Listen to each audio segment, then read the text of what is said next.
levanto y veo que a mi lado estás. Me siento renovado y me siento... When the European first came here, Columbus, we could drink out of any river. If the Europeans had lived the Indian way when they came, we'd still be drinking out of water because the water is sacred. The air is sacred.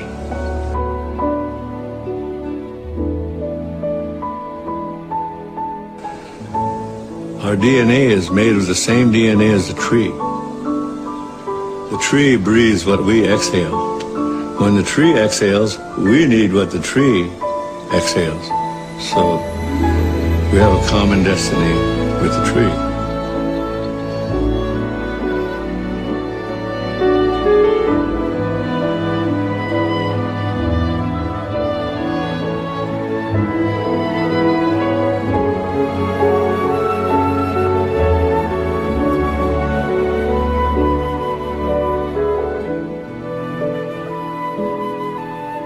We are all from the earth.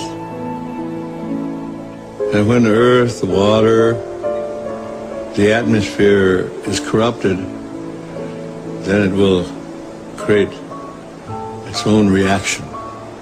Mother is reacting.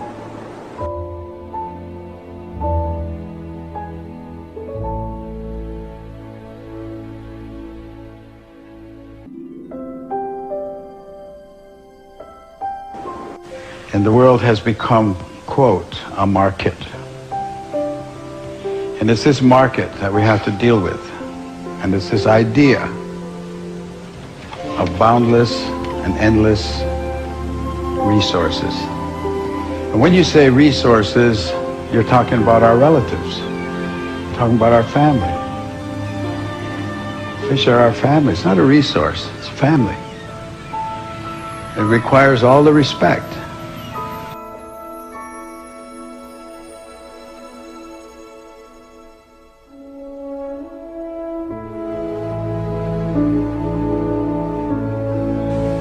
The structure of the world itself is such.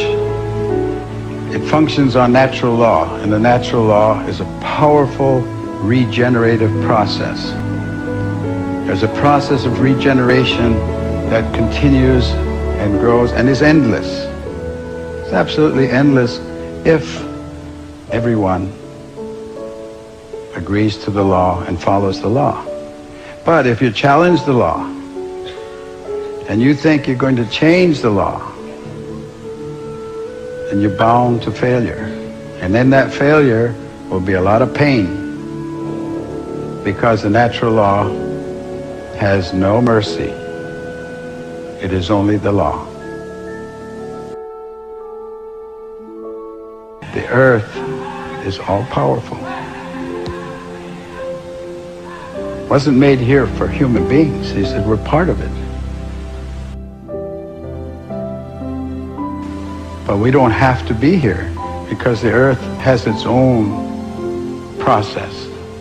And if it becomes to the point where you destroy yourself as human beings and you destroy life and finally leave this earth, the earth's not going to disappear. There's not going to be an end of the world. That's really a very interesting concept to us. No, the world won't end.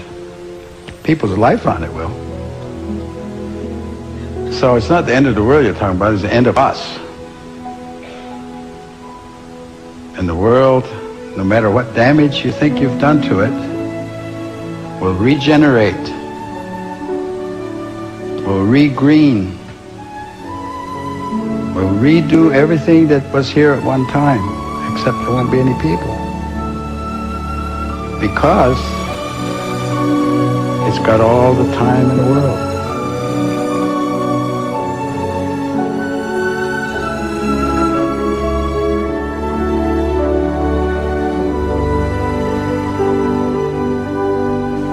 As you're coming down the final stretch, you're racing towards the finish, and there is the stone wall, and you're not pulling your horse. You're not stopping. You're in fact accelerating. That's the way I see the use of what you call resources. You're using them faster than they're reproducing.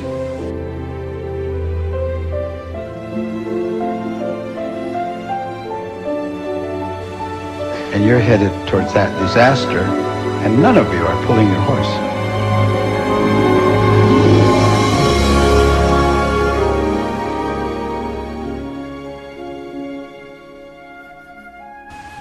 And every day that you don't do what's right is a day that you've lost an option. And you're losing your options every day. No tree grows by itself. A tree is a community. Certain trees, certain plants will gather around certain trees, and certain medicines will gather around those certain plants. So that if you kill all the trees, if you cut all the trees, then you're destroying the community. You're not just destroying a tree, you're destroying the whole community that surrounds it and thrives on it, and that may be very important medicine for people or for animals. So you've lost a community, and if you clear cut, which is what's happening in America and Canada a great deal these days, and I guess around the world, then you are really a very destructive force. And simply replanting trees is not replanting community. You lost a lot in the process. If you don't understand that, you will. And that understanding comes in a very difficult manner. That of the 100 dominant economic units in the world today, 100 largest economic units, and that's the word they used was units.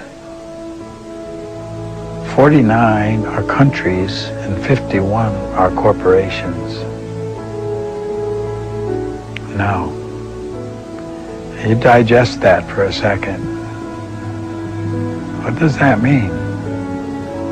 It means that corporations are the driving force of decision-making today. And corporations are not concerned with human rights. They're not concerned with human life. They're not even concerned with a proper wage for the people that are working for them. So what kind of decisions are going to be made on our behalf by this economic power, these corporate states, I call them? Oh, there's going to be hell to pay, as they say, for some of the things that are going on now. So I think that people have to become aware and become awake, and not, and power is always in the people's hands, authority. They need to come of one mind, and they need to challenge the values that are being shoved at them today, because this has become a consumer society. It's driven by economics. It's not driven by common sense. You know, it's not good sense to follow somebody just because. Why? You can't give me an answer why you follow him, but if he were going to do something like jumping off a cliff, would you follow him? Would you do that? Use your sense. Use your common sense. Everybody should be their own leader. In other words, do your thinking for yourself. And we look about, for allies, we look about for friends, we look about for people who will understand and agree with those mandates of peace. That we are now placing in your hands all life. And it is your responsibility and it is your duty to look after all life. And so when he was speaking like that, he wasn't talking about our aunts and our uncles and our cousins and our fathers and our mothers. He was talking about all life. He was talking about the trees. He was talking about the fish, animals, everything that grows, everything with life. Because it is a family. I give myself to you.